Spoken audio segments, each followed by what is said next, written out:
The Nephilim sightings are going to start soon. Consciousness has been enslaved. Your consciousness does not need your physical body to survive. It's the thing that's necessary. It has to be there. It's the coding that projects this world we currently live in. I said, I want you to read the Bible. We got reptilians on just outside of our frequency zone. Six-dimensional beings, the ancient builder race. Ideas are the highest form of intelligence, and that leads you to truth and clarity.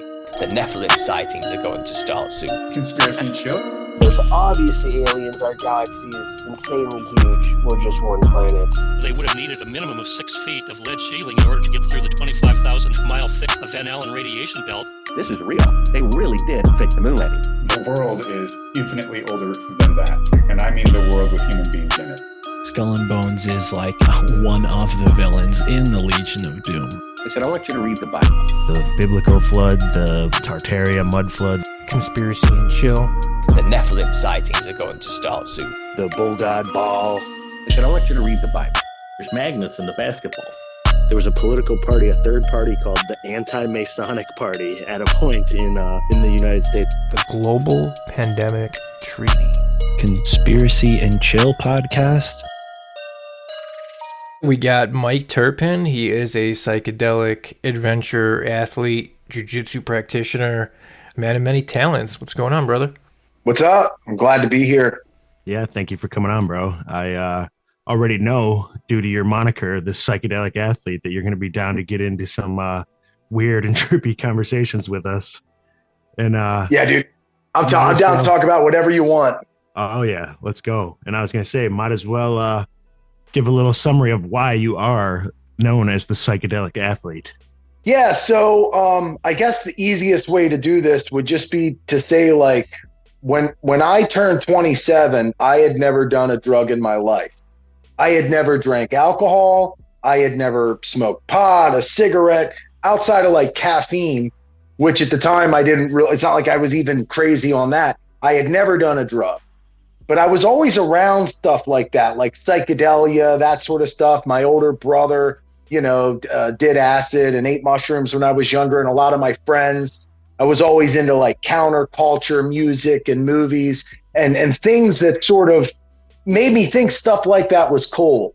But it wasn't until, and I know this sounds really stereotypical, but I heard Graham Hancock on Joe Rogan, maybe when I was 24, and that got me thinking about DMT, ayahuasca, whatever. Because when I heard people talk about that, I'm like, okay, I can understand what it's like to be on cocaine to a degree. I mean, I couldn't, but you get the idea.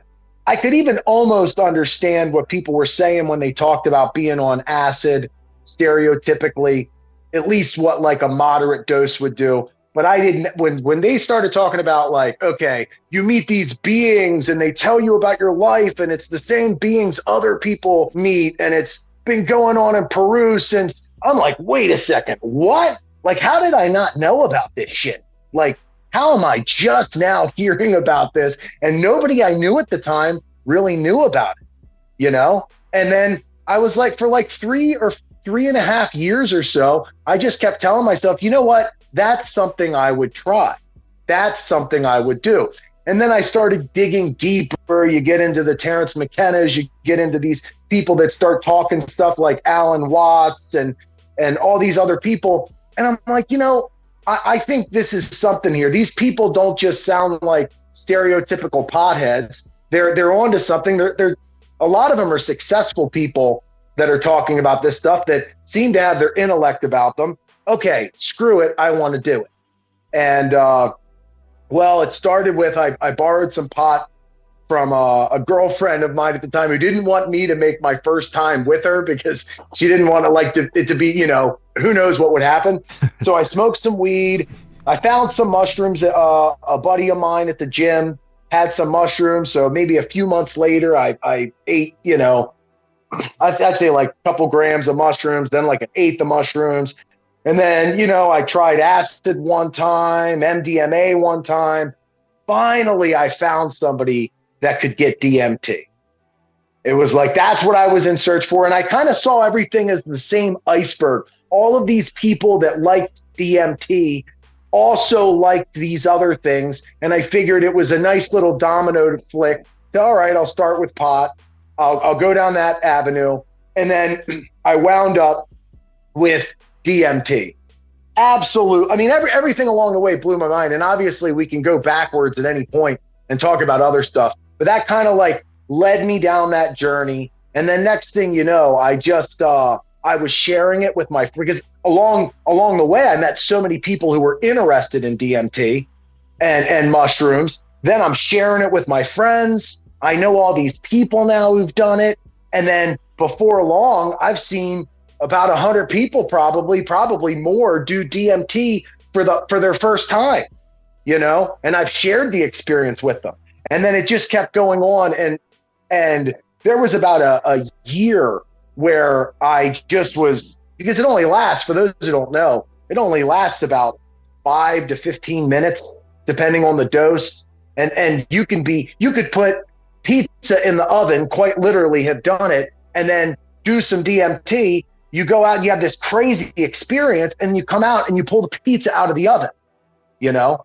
And I'm not promoting doing that. I'm just saying that's what I did. And it became this thing where every time I would partake, I would sort of eventually build a relationship where I was practicing, thinking about, meditating on certain things that I wanted to progress. Specifically, like I'm a strength and conditioning coach, and I've been a personal trainer since I was 19.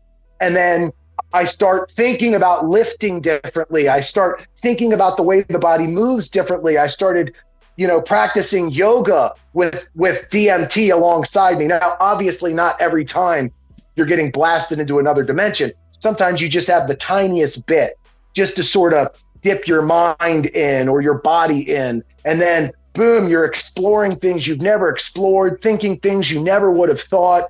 And I started having this marriage between my personal relationship with, whether you want to call it psychedelia or predominantly DMT, and sort of the synergy with anything I wanted to synergize it with is what it became. What I wanted to think about, what I wanted to practice, I would play music, smoke a little DMT, boom, think about it differently, feel it differently, etc. And then one night it just came to me. I was like, why don't you just make your Instagram? Why don't you just make this thing, the Psychedelic Athlete? And I mean, at the time, I'm like, that sounds so corny just to say that. But it's like, don't be left of center about it. Be on the nose. That's what it is. That's what this page is going to be. And it started off as me for the first time in my life publicly talking about anything. Initially, it was more psychedelic related, but as the jiu-jitsu grew and the jiu-jitsu community and all that sort of thing through it, I kind of made it this jiu-jitsu / psychedelic hub, strength and conditioning, all that kind of thing. And that was about a few years ago. I guess I made that. So that's the whole little background there. Preface to the question, I guess. So I'm a former heroin addict. I've smoked it. I've shot it primarily. I've snorted it. Cocaine, crack, both done the same. Mushrooms, acid. However, never done DMT. Can you explain to me the difference between like DMT and mushrooms and acid? Like besides the beings, can you explain to me what the difference is?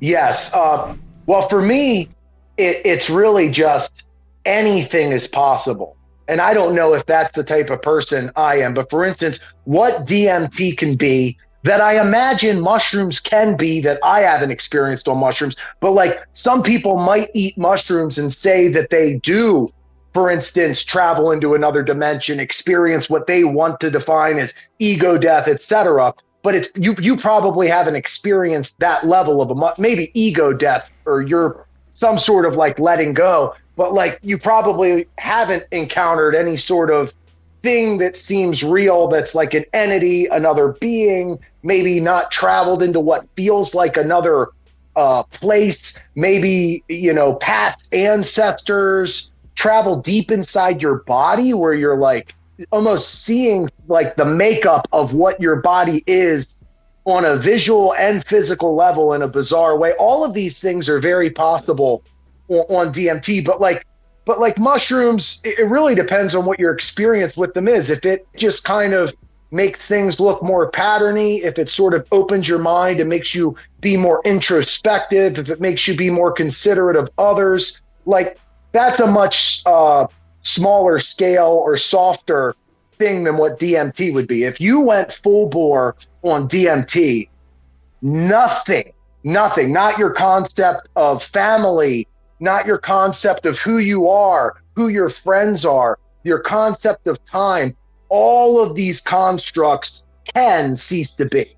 If that's just the nature of that trip, it can very well happen. And then from there, it might feel like you're a part of what you would probably define as one with everything, one with the universe. Or it might be like you're face to face with a being, and then it could take you into another land, or it could show you all these weird shapes and want you to look at them and try to understand shit you don't understand. It could show you hieroglyphic looking symbols, and you're like, I don't know what the fuck that is, but it wants you to pay attention to it, and it sort of insists that you will eventually understand it. And there's like initially maybe like a telepathic sort of communication, where like you sort of have these thoughts that you think are, or it's like putting thoughts in your mind while you're thinking, and it's sort of bouncing off of your thoughts, and that's very possible. So there's so many possibilities, but to put it into perspective, I've seen people who've told me, oh dude, I used to do 13 tabs of acid. I went through a sheet of acid in a week. I used to eat handfuls of mushrooms, K-holes, this and that.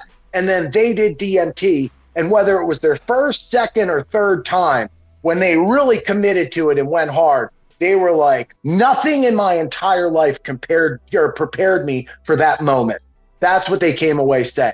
Multiple people, I could say probably 10 to 12 people that were extremely experienced in psychedelics, hard drugs, etc., after a few cracks at it were like nothing. I mean, it's not even like a 1% of what that was.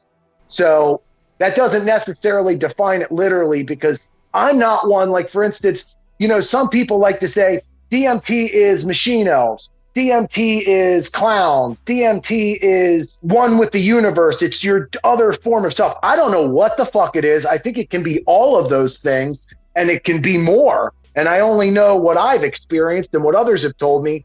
But I don't think it's as simple as to define as merely the entities, merely what people want to say hyperspace, ego death, all of those things. That's like one little sliver in the pie chart of possibility. You know what I mean? That was a tremendous explanation, brother. That was really, really good. I've always been fascinated by the beings, as you said, Graham Hancock, Joe Rogan, that whole crew, and everybody talks about the beings. I've never done DMT. I am so eager to. Do the beings talk to you? Do they give you ideas? How do they communicate? All right. So I guess just to put it, there are a lot of different types of beings, man. But initially, when I first started doing DMT, I would see things that, to what I would describe, reminded me of like almost Hindu and Buddhist looking deities.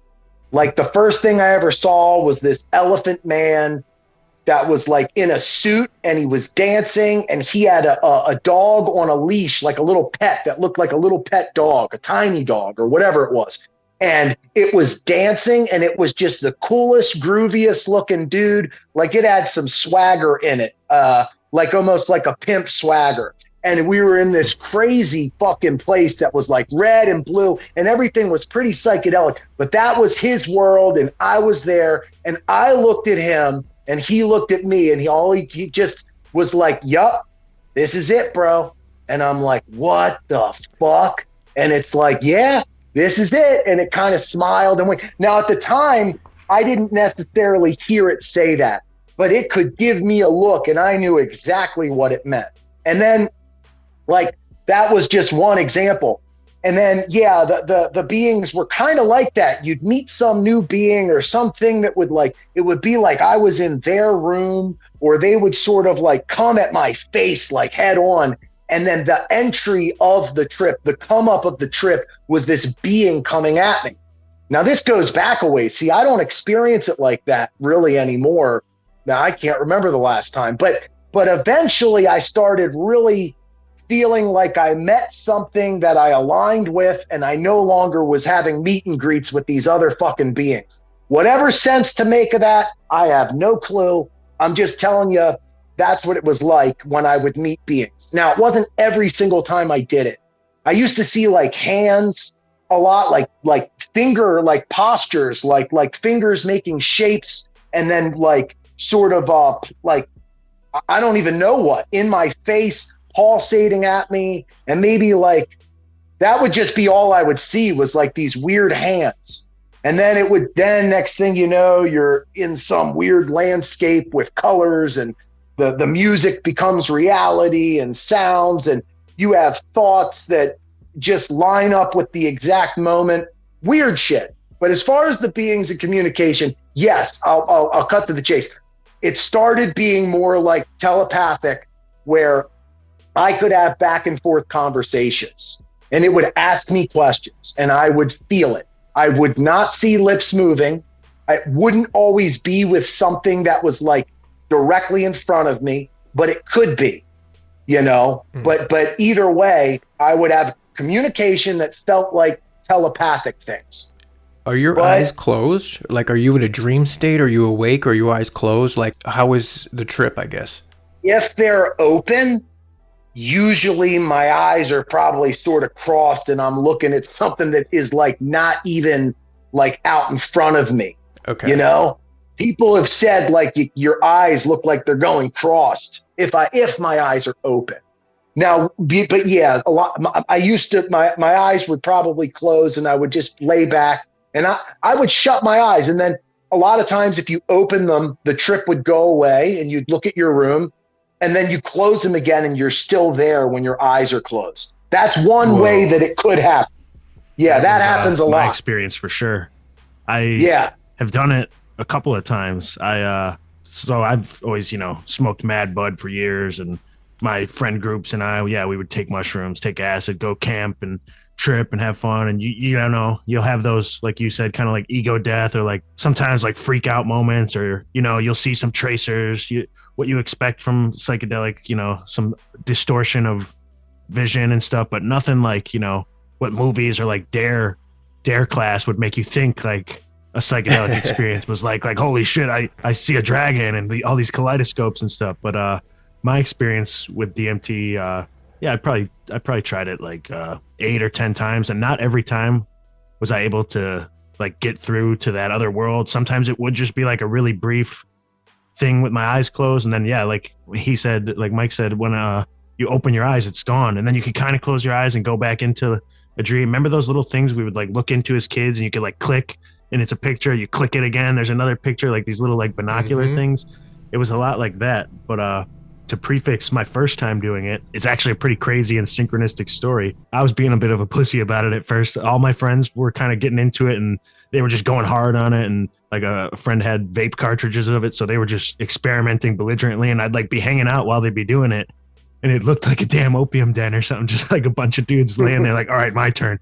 And then they'd lay back, and then they'd be like giggling or like, whoa. And then they'd wake up and be like, dude, I just saw these like flower people. I saw these jesters, and holy shit. It was like, and it took me a while to work up the courage. And at the time, I just torn my bicep tendon, and I didn't have insurance at the time. And I was just feeling really depressed and sorry for myself. I was being a bitch, and I was like, oh no, dude, I was trying to go back to MMA. Like, what if I'm never the same again? Like, what if I'm not strong again? What if I can never, I will never be the same, like, martial artist? You're already a vegan. How much more worse can it get? But I was really, beating myself up about that in a pretty depressed and dark place. It was still fresh, I was in pain as well. And I was like, dude, I don't want to try this shit, guys. I'm in like, I'm in a fucking morbid state of mind. And the justification that got me to do it is pretty hilarious. My one friend is like, well, if you're depressed, then that means like, you're kind of like silly boy, and you kind of want to bing, bang, boom. And DMT is released when you die, and it's like the spirit realm. So like worst case scenario, you want to die. Like if you do DMT, it's kind of like dying. And for some reason that clicked with me. Like, you know what? You're right. Okay, fuck it, I'll do it. And when I did it, again, at first it wasn't really working. So like I ripped the pen a couple more times until I felt like it was. And yeah, I laid back, dude, and I saw what I could really only describe as like a Viking god or like ancestor like type of thing. Like it was like a glowing fucking, it looked very cartoonish, like animated, but it seemed like real and dreamlike at the same time, like a Viking-ish type of figure standing on like the edge of a ship, like all proud and proper. And I got like an immediate download. There was no words, there was no whatever. It was just like a download of a feeling, just immediately like, relax, your time will come, like calm down, dude, you just hurt, like literally, like, and it was an instant relief from that feeling. That's exactly what Mike said. Yeah, flip the switch, just complete download, like, dude, relax, you're fine, you're just hurt, like your time will come. And it felt like so powerful. Like I remember I woke up like beating my chest, like, yeah, dude, that was sick, let's go. And then the other few times that I tried to do it, I didn't really get much other than, yeah, you know, like some kaleidoscopes. I saw like some orbs that was full of like eyeballs. The only other time that really stood out to me was I saw these little like flame sprite figures. They were like little like flame guys like dancing around. They had like a big wide cartoony grin, and they were like forming shapes and like spiraling around each other. And I just started laughing uncontrollably, like while I had my eyes closed, because I thought those little guys were funny.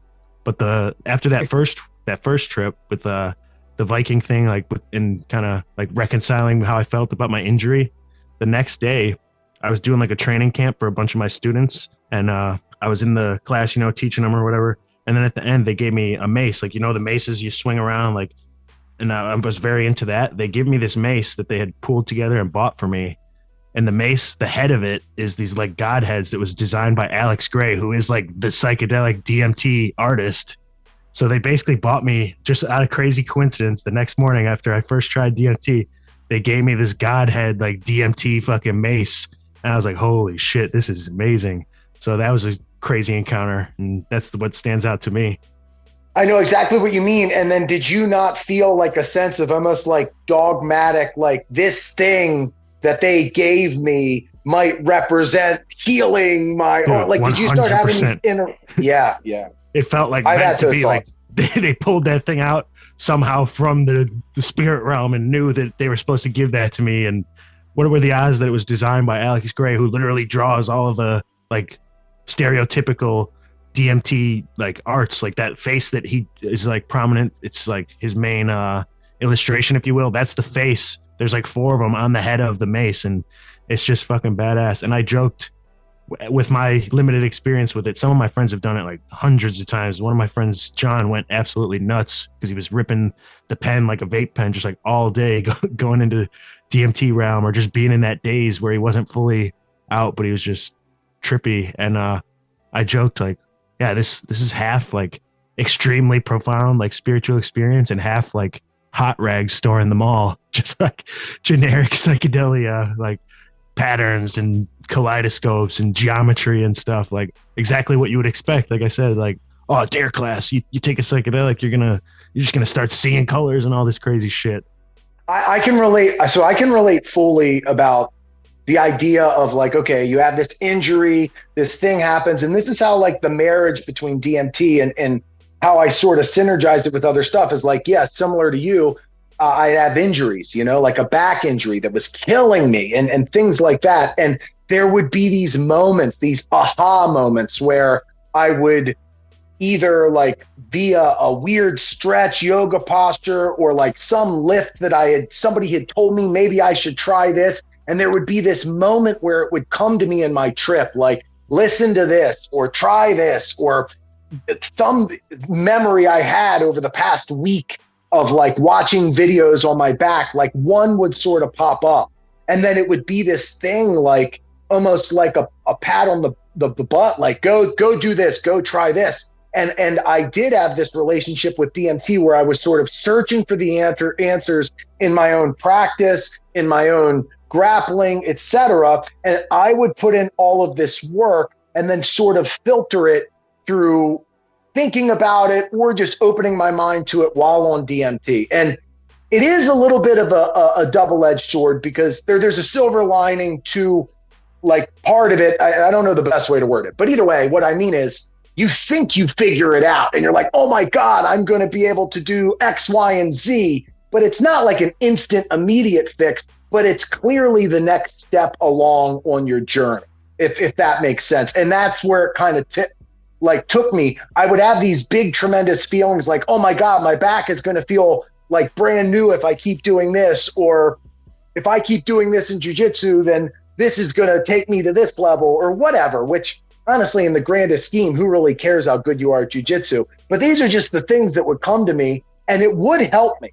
These ideas, it would help me, but they were small building blocks. It's not like there was a moment where, you know, for instance, if the example was this mace, there would be moments like that I would experience, and they would just take me a little bit further in the right direction, if that makes sense. Where maybe I was hoping it would totally fix me and heal me, and I'm going to use this mace, and I'm going to, you know, but you get that extreme dogmatic belief in it, and then that does yield greater return out of it, like just like any sort of placebo effect would, you know. So it's weird how it works. Do you build a tolerance? So I don't know if you necessarily build a tolerance. Some people might say that you do, but you go on a journey. Like if you've done enough psychedelics, or really you've done enough some other drugs, you might be able to relate to this. Your 10th trip is not your first trip. And eventually by your 50th trip, you realize you're never going to get your first trip again. You're never going to get your second trip again. You're on a journey. You're not going to the same place back to the beginning. You've already been there before, and there's new stuff for you to see. There's new stuff for you to experience, and you can't go back to that moment that exact way. And DMT became something very different for me. There were times that I couldn't see the visuals I would usually see. And then I I would see a little bit of it. And it's like, you don't really, something would sort of like come to my mind, like, why do you want to see this? Why do you want to see this same pattern again? What does it matter? Like, don't you want more profound things than just a cool looking shape? That's rudimentary bullshit. That's elementary. You're beyond that. Why do you care about seeing the most extraordinary patterns and shapes and this and need to see all of this? Like, you're sitting with whatever this thing is that you beckon, or this genie lamp that you rub, and isn't it enough to just be here and feel it and sense it? And that doesn't mean it wasn't visual, but I mean, it's hard to put to words what eventually happens with the shit. When I do it now, it's not like when I did it back then, and I don't do it like I used to. I used to be able to do it any night of the week, just spend 15, 20, 30 minutes doing it, maybe an hour, and that was that. Now, if I were to do that, it might be a little bit more uncomfortable for me, a little more intense. Like the feeling of it is far more intense than it used to be. So in ways, my tolerance hasn't gone up. Now I feel it more. Like a way to describe it would be, have you ever laughed so fucking hard that you're almost like, Jesus, I need to stop laughing, man. This is a little intense, right? Have you ever had an orgasm where you're like, God dang, that was intense. I need to like chill out. I feel like I'm going to die. Not quite. But imagine that times a million, and it keeps spiraling. Just when you think you can't feel something so extraordinary anymore, you feel it 10 times that, exponentially more of that. And sometimes I get that on DMT where I'm like, okay, I'm good. I'm done. Because I feel something. The feeling I get inside of me, it's like a panic attack, but I wouldn't put my finger on it that it's panic. It's just so extraordinary and overwhelming for me in the moment, and it's spiraling out of control that I just it's a lot to deal with. And if I was to do it by myself, I think I would feel it like that nowadays, if that makes sense. And, it's not that dissimilar to when somebody finally has that psychotic break on acid and they're like, I really lost my mind there on that one. And I've really lost my mind there on DMT for sure. That's the thing. It's much easier to lose your mind on DMT because once you're back, I mean, give it a few minutes, at least for me. I don't know what other people's unravelings are like, but when I unravel on it, the second I'm back to me, I'm like, okay, that was a close call. That was pretty weird there for a minute, but I'm me again. And I feel like me again, So that is one of the benefits for sure, that, yeah, it's about maybe during that duration, 5 minutes of it, 3 minutes of it, really probably 2 minutes of it feels like that. And then you kind of come out on the other side of it, maybe even enjoying the rest and the come down of the experience, or the other end of the experience, and you feel good when it's over, if that makes sense. For sure. I definitely like you embracing it and integrating it into, you know, being an athlete and more specifically a martial artist. And I'm sure anyone listening has heard me go on like a broken record saying how martial arts lends itself to being more open-minded and having a relationship with your ego, whether it's you getting all fucking pumped up like, oh, I'll tap that motherfucker out. I tap all these dudes out. I'm the fucking shit. And then, man, I've been grappling for 20 years and I just got my ass whooped. Like, I ain't shit, you know? So you get both ends of the ego. And, I mean, obviously a lot of people, and you even credited Joe Rogan yourself to making you interested in it in the first place. And he talks a lot of martial arts and jiu-jitsu. He's influenced a lot of people to do that, influenced a lot of people to, you know, try DMT or smoking weed. And many grapplers probably like weed. And I used to be a very like stiff wrestler when I was younger. Like I was not bad. I was pretty decent, but I was very like robotic, and I felt like I was super like clunky and just like weightlifter coordinated and not necessarily like grappling functional movement, you know? And then as I graduated high school and started smoking a lot of weed and doing a lot more jiu-jitsu and kind of like embracing that flow, I will say 100% that it changed me. And like training and rolling around high and learning to like take the path of least resistance and stuff, it undoubtedly made me so much better. And just like, for example, too, one time on a microdose of mushrooms, I went to go roll and train. And that day I got on the mat and I could walk on my hands. I was never able to do that before. I could just do like a brief, like 1 or 2 second handstand. But ever since that day, I've been able to walk on my hands. I just tried it and boom, it unlocked it for me. As a coach too, I had a couple of students and they were like close students, the clients. They weren't just, you know, someone I randomly taught. I considered them like close friends and brothers. But for the longest time, like I wouldn't really tell my students that I smoked weed. Like it was pretty obvious, just being like a stoner type of guy. So if they couldn't figure it out on their own, that was on them. But once they knew too, I was conflicted about like, because neither one of them had tried it before, and they were both like in their 20s and shit. They'd never tried weed before, and they were like kind of curious. But just as their teacher, like I was conflicted about being like, yeah, you should smoke weed. It'll make you better. Like that just sounded like a degenerate thing to offer. But I knew in my head, like, I really do think it would help them. And I let them eventually come to me like, you know what, I want to try it. Like, let's smoke weed or something. And once we did, and like we trained and we rolled around, like I saw the switch flip, and they were totally different. And they would like credit it to that. And they'd like want to train high all the time. They'd be like, dude, can we smoke and like roll around? You want to smoke and like hit pads? And it definitely is, you know, related to the quote unquote warrior lifestyle, whether it's just weed or psychedelics or anything to do with altering your perspective and your mind. Yeah, 100%. And I know exactly what you mean. Like I used to be much more, I have a powerlifting background, that kind of stuff. And I used to people would always tell me, you're using your strength. And I'd be like, screw you, dude. That's just because I'm strong, you know? And then what weed really taught me was how to be so much more just fluid, that kind of that stereotypical Hicks and Gracie connectivity. You know, you connect to somebody and you become the connection. And as slow and as soft and as tender and as graceful as the moment can be, it can be. You're not forcing it to be anything else. You're connecting to an opponent. And if they want to be more soft and more fluid than you, then you're going to become soft and fluid by means of that connection to this other person. Just like if you grapple a 10-year-old, you're going to know by feeling them how much they can handle of you, because you can feel the energy they're putting off. You can feel the stress that you're putting on their body, the tension that you're creating, and that just the feelings of things. I mean, I don't know what would have happened without weed, because for like 5 years of my life, I was just completely stoned 100% of the time. And I'm not promoting any of that. I'm not promoting saying any of that's a good idea. I'm an extreme person. I could get addicted to something that somebody would say is not addicted in the least. And I can just repeatedly do things that I think are good and positive over and over until I realize maybe this isn't so positive. And then I'm like, maybe I need to back off. And that's a process I went through with weed with habitual DMT use, other things, and they come with their positives and their negatives.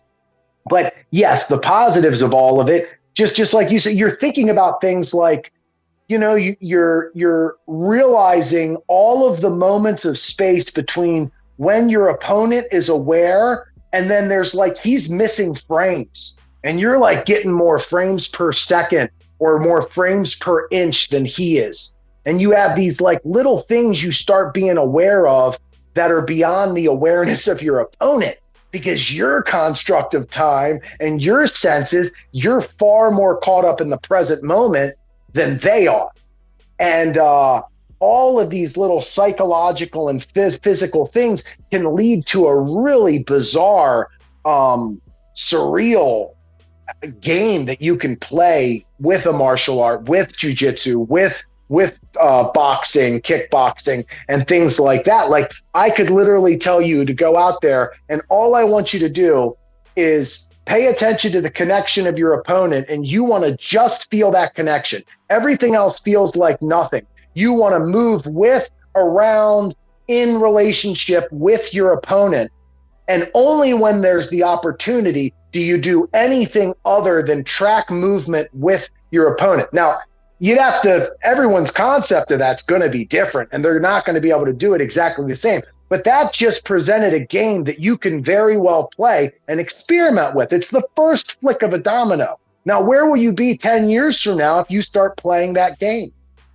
And that's the sort of things that Rolling Stoned makes you think about. It's the sort of things that I would have never thought about. I would have never been able to experience, and I get to experience them sober now. I get to think about them sober now, and I get to know that there is something like that, and there's something magical that you can tap into with just merely paying attention to something like the energy and essence of your opponent, and what kind of just go out for a whole day, be as graceful as you can, whatever that means to you. Great. Well, who wouldn't want to embody grace? Okay, fuck all the jiu-jitsu, whatever you know.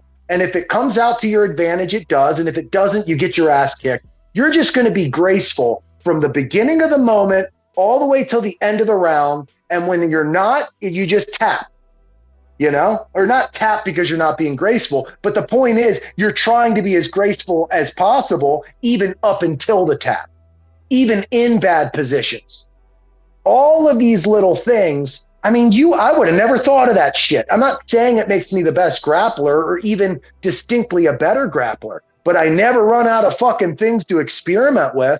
I could roll for 10,000 hours and I'm only going to come up with further things to develop. Just like playing an instrument. You explore different feelings, different, what they call like your timbre, your overall quality, your overall tone. What does that even mean? Well, I don't know. Musicians spend 20 years developing one thing or one personality, and it becomes an art, and it becomes them. And discovering yourself the same way in a grappling thing, I'm not saying it's going to make you an ADCC champion, but it's going to make you you. It's going to unlock the artist in yourself when you start exploring your own tones and your own styles. And what does that even mean? To be graceful, to be dominant, to be fierce, to be soft. And then on set, and just like crescendos in music, you don't just all of a sudden ramp it up. How are you going to ramp it up? Are you going to be surprising and out of nowhere? Or are you going to slowly do it? Are you going to be like the mood? How do you soften it poetically, artistically? These are things you can explore in that time where we're doing this sport, especially if it's not just about winning or losing, Hell yeah. So all of that, everything you said, I vibe with that. And before we get into some weirder stuff around this time of the show, I kind of want to ask, since it seems like you and I have pretty similar outlook on grappling, I never really, and even still now, had a true academy or a coach or anything. I pretty much had been left to my own devices, and I always had like loyal training partners and like groups that I could go train with, and we'd bounce ideas off each other, and definitely have learned from like some really skilled like mentor training partners. But I literally was left to develop my own style on my own. And I technically am a brown belt, but like I don't put a whole lot of weight into ranks and stuff. But I never had a true academy or like a system that I bought into. So yeah, it pretty much was just me figuring out things on my own, studying all the arts, experimenting, lots of mat time. So I wanted to ask, did you have the same type of thing for a while? Like, it sounds like you probably were left with your own devices at certain points and like you just had some mat time, you had a partner and you just did your thing. Is that accurate? So that's definitely what I do to an extent. I bounce around academies. I compete under Baltimore BJJ is the school that I would say that's the gym. If you put a school, that's the gym I'm putting. And that's where I feel sort of home based right now for sure, and vibe with the energy, vibe with everything. I do have coaches that since the beginning of when I was at a gym, my coach was there too, and we all left. That's a whole nother story. But my coach, Kevin Bachman, he's also like, if you were to say when I'm developing these sorts of things or going down these sorts of paths, maybe another coach would have said, Mike, he's stubborn. He's just going to do things his way. Let him go. Kevin has always really encouraged the way I am. He's always really loved my creativity. And then I always have respected him and wanted to listen to any piece of advice he's had. And similarly, I have a coach, Mike Atkin, who just cornered me in my last match. He's about to turn 70 and he's like the baddest dude I know. Well, the respect I have for him, anything he tells me, I'm going to do my damnedest to make him proud. But not everybody do I really give a shit if I make them proud or not. And I really don't give a shit about them. And I don't care if they're a black belt. I don't care if they're better than me. I don't care if everybody in the gym calls them coach. I don't call them coach if I don't want to call them coach. They're not my coach if they're not. I mean, they are, and that's not to disrespect previous coaches. I had the owner of the gym I was at, I had a ton of respect for him. I wouldn't say that we aligned quite the same as I have with Kevin, I have with my other coach, Mike. But you learn to, like, I want to make people that I love proud. I want to be their guy, and so I found people that have mentored me. In that approach, but it's not the traditional school. This is the coach, this is the sensei, blah, blah, blah. I have a lot of people that I've learned from and that I've admired, and I want to be more like, and I recognize something in them. I want to be positional like that guy is. And I recognize I want to be tough like that guy is. I want to learn this move. Like I see Todd Margolis doing the Margolis shrimp. I want to do that. Whatever that guy's doing, I want to freaking do it. And I'm gonna make sure that he thinks I'm doing it up to fucking standard. But just some random guy, if I don't respect their logic, if I don't respect the considerations they put in as a coach, their passion, I really don't give a shit. If I don't like them as a person, if I don't like their energy, I don't want to be aligned with them. So that's sort of been my journey.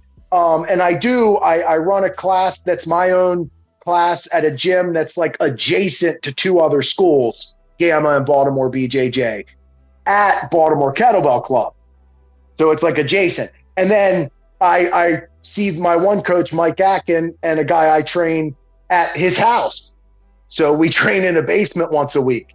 And then every Sunday I'm at a gym called Bel Air BJJ. So I'm like at 4 or 5 different schools throughout the month, probably 10 different schools. There's a gym in York, Pennsylvania I try to go to every month. And yeah, so that kind of sums that up. Oh, something you'll know. So when I first started, we had a catch wrestling. We were a Snake Pit affiliate. Oh, hell there was yeah. a guy at my gym, Jason Brown, who I guess was like affiliated through Snake Pit. It's Joel Bain, and it was another guy, something, because the old grappling, whatever that guy's name is. I think he moved out to Texas. I don't know. I didn't know him, but I only knew Joel. And I took a liking to a lot of the catch wrestling, and that set me down meeting other people. I'm really close with Sean Doherty. He has a lot of kind of alternative stuff, and I got real big into sort of the catch wrestling thing. And never wanted to totally identify it. But if people at the gym were to describe my style, a lot of them would say I'm sort of a funky catch wrestling. They just all call it catch wrestling just because it's different than what they're doing. I wouldn't say it's necessarily catch wrestling. Some of it is, I guess. Some of the concepts through the rule set of jiu-jitsu is, I guess, catch. So I know that's long-winded, but that sort of gives you the idea of where I am as a practitioner and with coaches and self-learning. Oh, concepts too. Rob Bernanke at BJJ Concepts. When I started hearing people just say, we're not going to drill moves, we're going to understand the concepts and play with concepts, that must have flicked a million fucking dominoes that are still falling down in 100 million different directions at this point. So. Oh yeah, and you know damn well it's a never-ending journey, and the way you talk clearly expresses that. And yep, I can relate as a Ronin, and just like I've always just called it grappling. What we do is grappling. I'm not a wrestler or jiu-jitsu guy. I've definitely gotten into the catch more, and part of that is me just, I guess, being a hipster in a way and rebelling against the jiu-jitsu community and being like, fuck that. I'm more of a catch wrestler because I have wrestled my whole life, and I do like that type of shit and the history behind it and stuff. It's all really cool.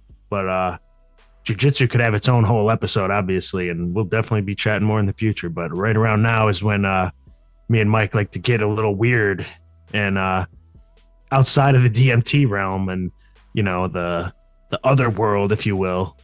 Any unexplainable, crazy stories, ghosts, UFOs, cryptids? You got any fucking wild stories? Man, no, I will tell you something that's fucking weird that is really not that weird in the grand scheme, but I start noticing things, and once you're willing to take a look, you realize that reality sort of shifts and you're able to see it tenfold. And life will wink at you sometimes and place enough coincidences back to back to back that you have no choice but to believe it is greater than mere coincidence. And I'm a fucking numbers guy, dude. I crunch statistics. I couldn't get a fucking question wrong in math growing up unless I literally didn't know how to solve it. I am always crunching numbers, okay? And I see 3 numbers in a row, the same number on license plates maybe 20 times a day. And I drive a lot, but it's really bizarre how often I see 3 to 4 numbers in a row of the same thing. And that's just one little example, the numbers thing. But it is like, it kind of is this greater thing. Like once I started seeing it, here's a funny little example.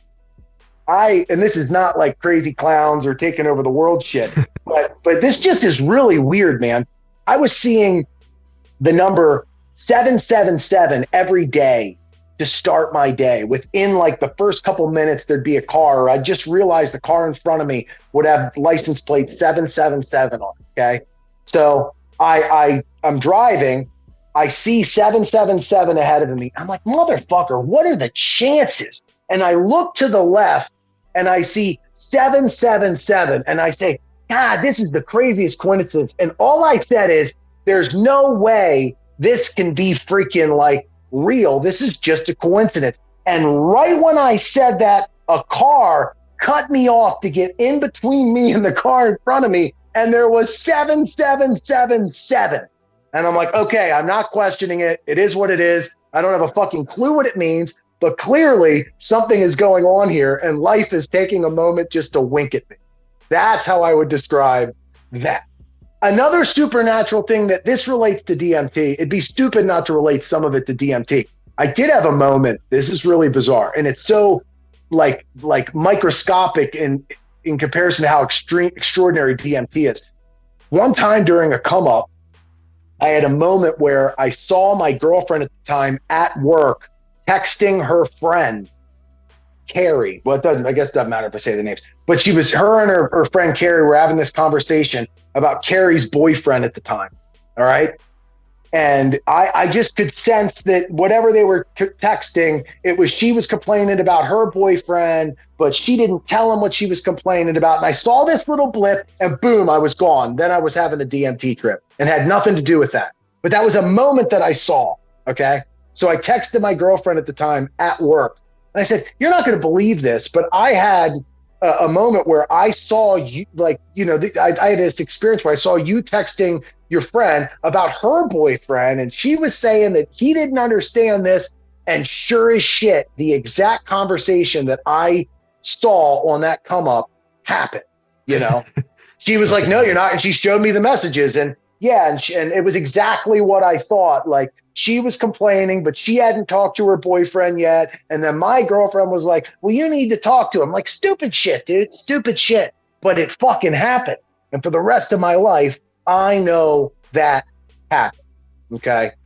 And I mean, as far as like the other shit goes, dude, I'll tell you, maybe it's better to be a little skeptic. You know what my problem with a lot of the theories and a lot of the extreme, like very hyper specific, I think there's a lot of possibility to a lot of the things people say, but I think it's such a small sliver of the puzzle.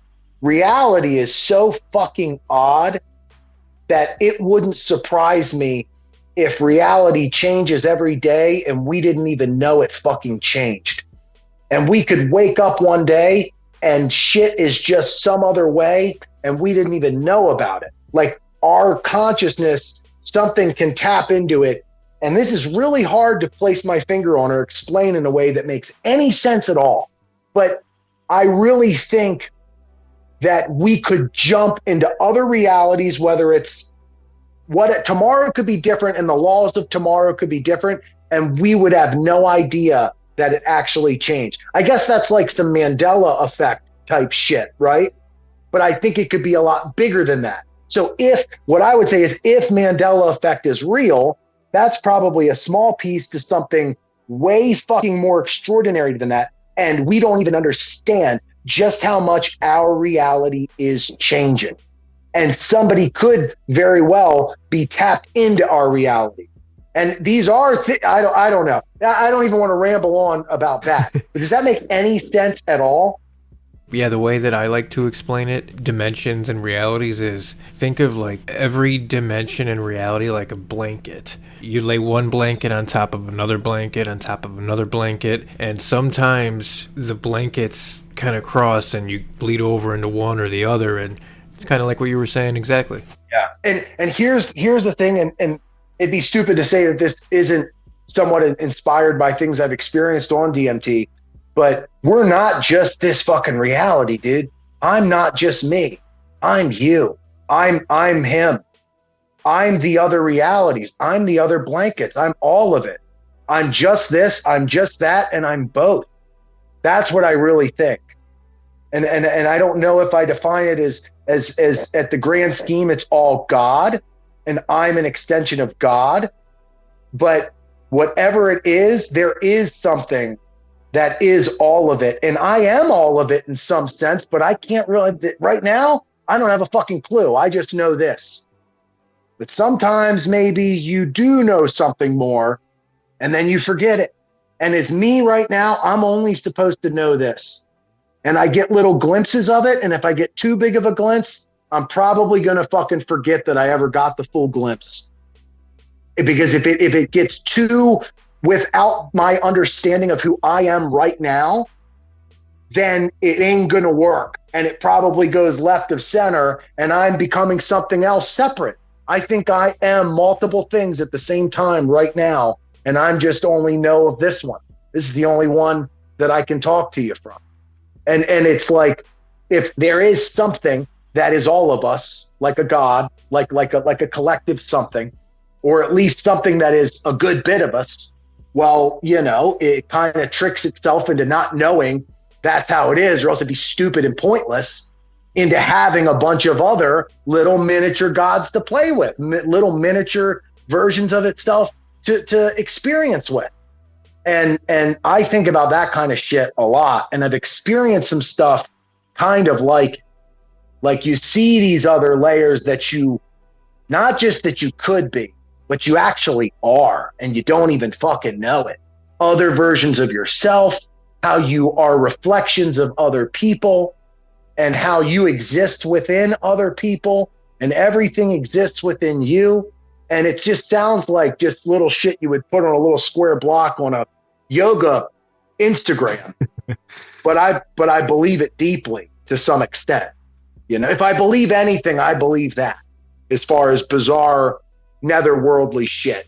is just how insane consciousness is, and the collective of all of it, and the concept of there being a God, of there being a one, which you draw back far enough and you feel like you're God, you're going to wonder who the fuck you are, and if there's something that created you, and if there's more of you out there, you know? No wonder why you would just want to become a million different fucking things so you don't feel so alone.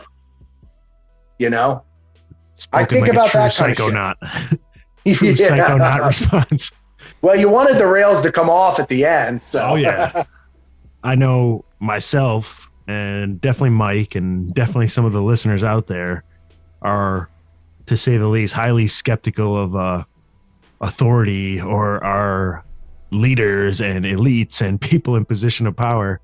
So obviously, you know, with what you just said and your experiences with the other world / spirit world and shit, would you say you align with the idea that some of the higher ups of this world are onto some fucking dark magic shit, in contact with some otherworldly entities, you know, some non-human forces are clearly operating in our world, if you ask me? I think that makes a lot of sense, that if I'm able to experience what I'm able to experience through DMT and use it the way I've used it, why wouldn't other people use that or something like it, some sort of, and then why wouldn't they try to design, like, for instance, there's designer steroids that work better than, you know, testosterone. Why wouldn't it be hard for me to imagine that there's designer drugs or chemicals that totally infinitely blow DMT out of the water as far as like potential in some regard? No disrespect to DMT, but I could imagine that they're using something. I mean, I pay attention to the kind of shit that people talk about, and, you know, you take this fucking drug and then next thing you know, you're able to communicate and like be portaled with people from all the way across the globe. And then maybe next thing you know, have some weird alien being in the room too. I hear that kind of shit, man. And whether that's literally what it is, I'm sure there's something out there like it. You might have to put the Mario noise bleep over this for YouTube, Mike.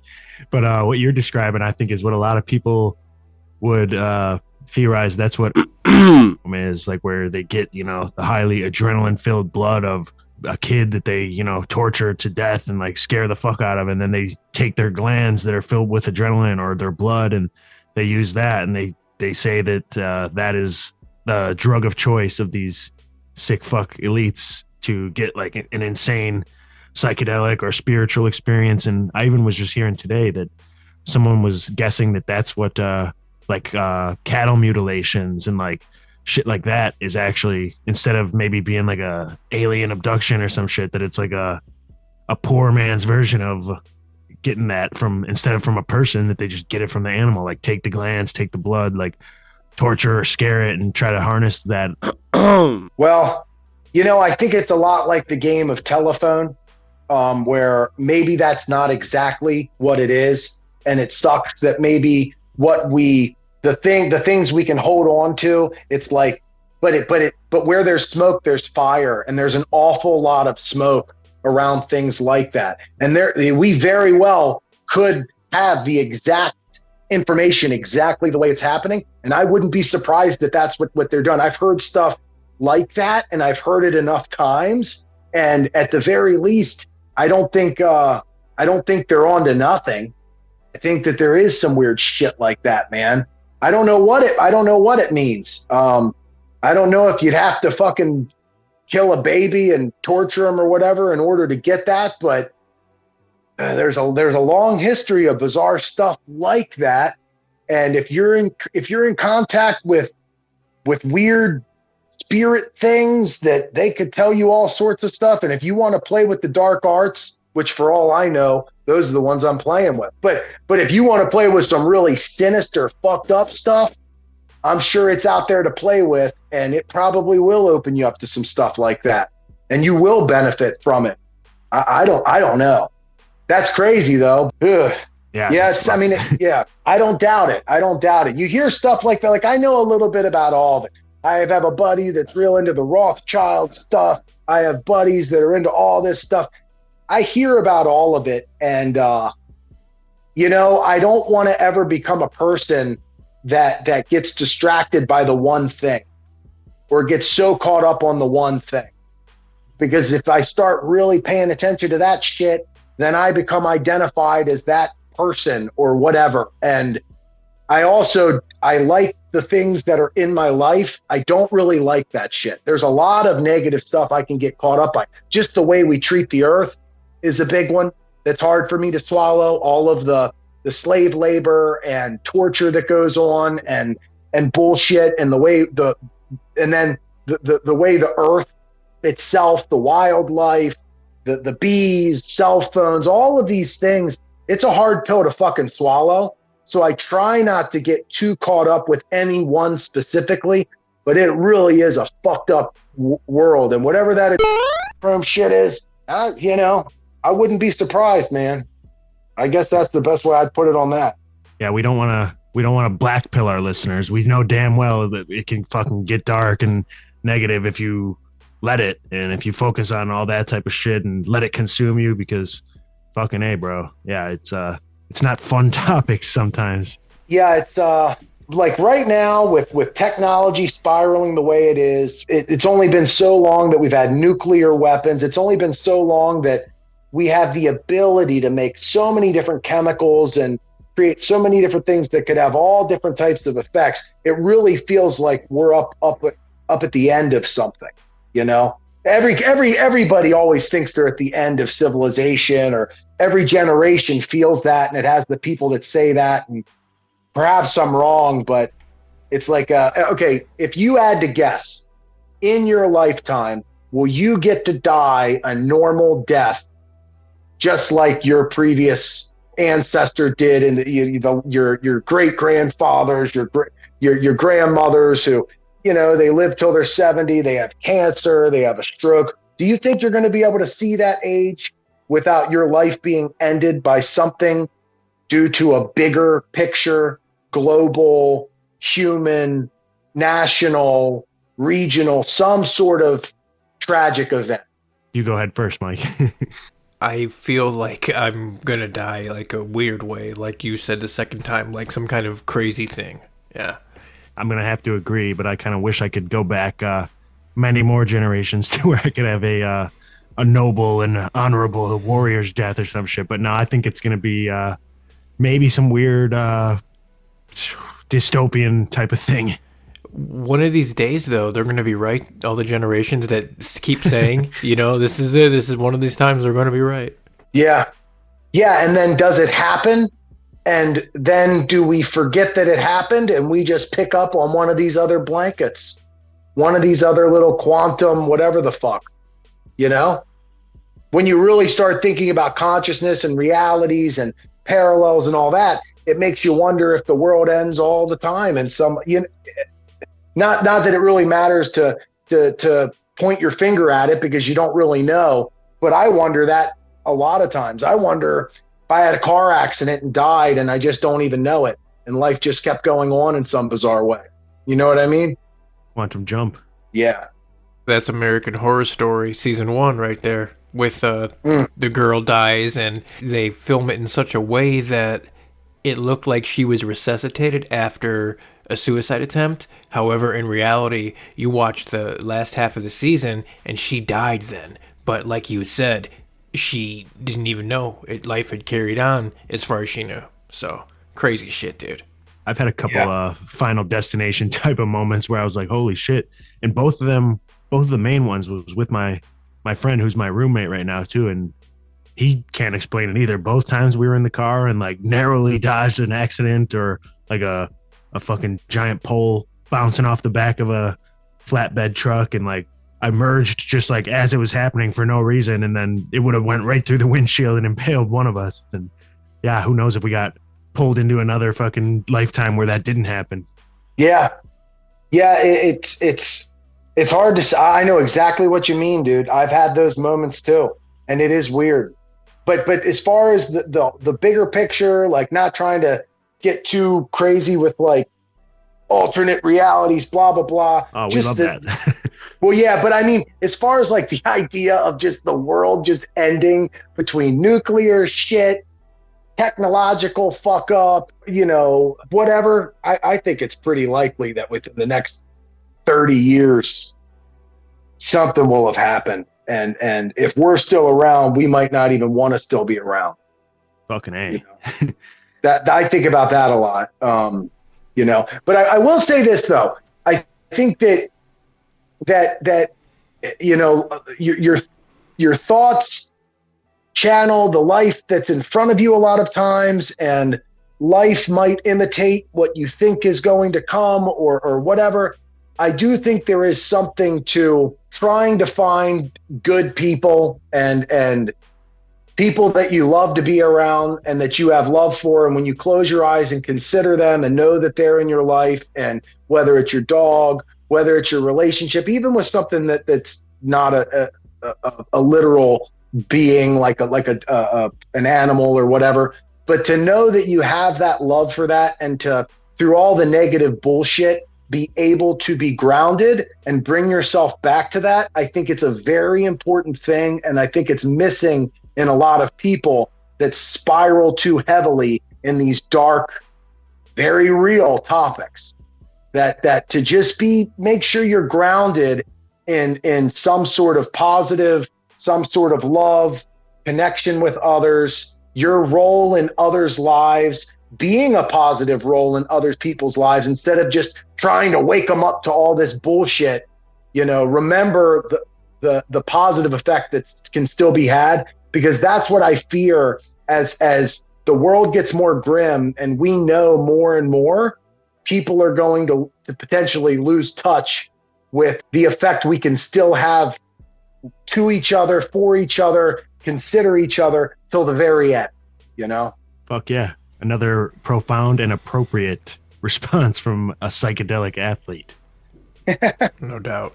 As we are kind of winding this down here, Mike and Mike, anything else you guys got? I'm good, yeah. Yeah, man. No, I think I'm happy with how that went. And I know the thoughts at times can be a bit, I don't know if frenetic is the right word, or pedantic or something. Just, it might not make complete sense. But ultimately, if what I say about something like the psychedelics or what, especially psychedelics, because it's so obvious and in front of you, no matter what you think, no matter what you imagine, if you ingest that shit, you will then know otherwise. If you haven't ingested anything like that and you have assumptions or skepticisms about it, all you have to do is ingest it and talk to us after the fact. Hell yeah. Anything you want to plug? They can find you at your handle, obviously, the Psychedelic Athlete. Yeah, man, that's good enough for me. My name's Mike Turpin, the Psychedelic Athlete on Instagram. And that's really it. I post most stuff on there, and anybody who follows me on there, be glad to talk cool shit and whatnot. So yeah, that's all. Hell yeah, and we will love to talk cool shit with you again in the future. This was great, dude. Thank you for coming on. Yeah, no doubt. Thanks, I appreciate it. Thank you, guys. Fucking Mike Turpin, the psychedelic. I kept wanting to call him the psychedelic warrior or adventurer, but he is the psychedelic athlete. Yeah, and spoken like a true psychonaut, pretty much exactly what you'd expect. And from the martial arts perspective, too, I already knew him and I would vibe just from seeing his content, and I'm sure we could have a very long-winded conversation, and hopefully one day him and I can train and have a nice ranting ramble after the fact. You said something during our conversation with Mike, and I wrote it down because I wanted to ask you. I didn't want to forget. You had mentioned real briefly that you were microdosing. I wanted to know, I'm assuming you're talking about mushrooms, what was the amount of microdose? Was it like 0.5? Was it 0.3? Like where do you consider, or where do you feel is a good point for you? Because like, I'll give you an example. Like when I do 0.3, I feel like it's perfect, like it's really good for me. And I tried to push that once, and I tried to do like a 0.5, and I felt like it wasn't like too much where I couldn't control it, obviously, but it was too much for a microdose for me, I felt like. So I feel like the good sweet spot for me is like 0.3. What about you? Oddly enough, and obviously this has its drawbacks, I've never fucking measured it when I did it. And I have a scale too, so like that's the funny part. I would just like eyeball it. I'd be like, all right, I'll eat this little tiny piece of the cap, or all right, I'll eat this cap. I'll eat this tiny mushroom, or like just kind of like eyeball it. But when I did that, I do feel like I did a little bit more than I should. I would estimate I probably had like 1 gram for that. So some would say that's not a microdose. It's not a microdose. Yeah, no. It was that's a dose. It was just like a small mushroom, like nothing too big, and that's what I ate. And then about an hour later, I had my friend pick me up to go to a rolling session just to see what it was like, because I wanted to see the actual effect. So yeah, I guess it wasn't a microdose. It was more of a small dose, but it was interesting. My other training partner said I felt like I was doing really good that day, but my training partner said when I was rolling with him, I would either be grabbing him like insanely hard, like gorilla strength, like squeezing the fuck out of him with my grips, or I felt like I wasn't gripping him at all, like no effort, like completely limp-handed, limp-wristed, and there was no in between. Oh man, to be tripping. Well, have you been rolling, Mike? No. Have you been grappling at all lately? Mm-mm. I was gonna say we should get some rolling in soon. Yeah, I'm down. When you get to my age, it's a miracle when you're not hurting. Right? I know you were getting started when we were first getting the podcast started. Mm-hmm. Yeah. I don't want to see that momentum halt. We should get back on it. Yeah, I'm down, dude. I would love to. I don't like to do it at the gyms, dude, because I'm so fucking out of shape, dude, and it's like such a shock for me. Because it's like I go from being not active really at all to like going participating 100%. It's like even though they know like what's up, it's like they throw me like right in, which is cool. Like you could throw me right in, that's fine. Like I want to roll, that's how you get better. But the warm-ups are so brutal that it's like by the time I get to the fucking rolling, I'm already wiped. So it's like, how can I learn when I'm already fucking exhausted? You know what I'm saying? I know you were saying that before, and that is a lot of places, unfortunately, and I couldn't disagree with that more, to be honest, because like I've coached for a while now, and I already knew like obviously warming up is important, and conditioning is important, and some stretching gyms and shit. That yeah, some gyms neglect that aspect, but me personally, when I train, especially like certain gyms, I might only have an hour to teach the class. Like I'm not gonna make the people waste time by doing all that. Like my warm-up was always grappling based, and it was not very intense. It was more so to get you into that flow state so you are ready to learn. And the warm-ups themselves are teaching you. Like the warm-ups when I teach a class are grappling movements at a low intensity, or like going through motions of technique that will mimic grappling and kind of like teach your body awareness while, it's warming you up, but it's not, hey, run, sprint, push-ups, this, that. It's by no means exhausting. It's getting your body temperature up. It's getting your mind ready to grapple, getting your body familiar with the movements. It's not just fucking calisthenics. I think that shit is stupid. And yeah, like you said, it's you're like, okay, now what? I already went through a portion of the class. Like you're not going to be attentive. You're not going to have full strength or energy for the actual fucking class, especially if your training time is limited already. That's just eating into the training time. Dude, that's exactly what I was trying to say. Yeah, that's exactly it. That's why you're going to come train with me. Yeah, no, dude, I'm down, and it's like, like some of the movements are very... Okay, there was only honestly one movement that I feel was like you described. Like when they would have a shrimp, like, okay, right, that's cool. I get that. That's a fucking jiu-jitsu movement. That makes sense. I do need to understand that. I do need to get better at that. But why do I have to run around in a circle and fucking do high knees? And then why do I have to fucking drop down and do a push-up and then jump up and do a jumping jack? It's like, can I just stretch? Like what the fuck? Like, what's up, dude? Come on. Like, let me do some shrimping. Let me stretch. I don't know. I don't get it. But, I mean, I get it, but whatever the fuck. Yeah, I'm down to train with you, bro. Do you know what a gay horse eats? What does a gay horse eat? Hey. That's a very 90s, early 2000s style joke, and I love it. This is hilarious. I don't know why that just popped into my head. I know a lot of jokes. Man, some people say I am one. Maybe we should try our hand at stand-up, Mike. I know a lot of podcasters and conspiracy people cross over into that realm. Maybe we should go bomb a fucking set. Let's do it. I'm down. I could write some bad jokes, for sure. I would do it too.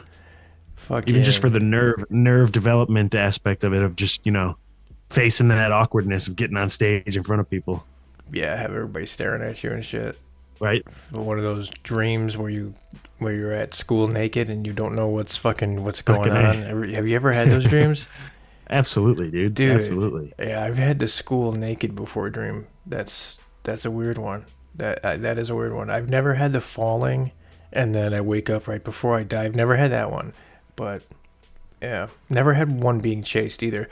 To be honest with you, I know I dream because my wife tells me that I talk in my sleep, and pretty much everybody dreams. However, I smoke so much pot that I don't remember my dreams ever. Like, maybe once in a blue moon, I'll be like, oh, I kind of remember but other than that, dude, I don't remember dreams. I just don't. And it is because of smoking weed, because there's been times when I've had to take breaks for whatever reason.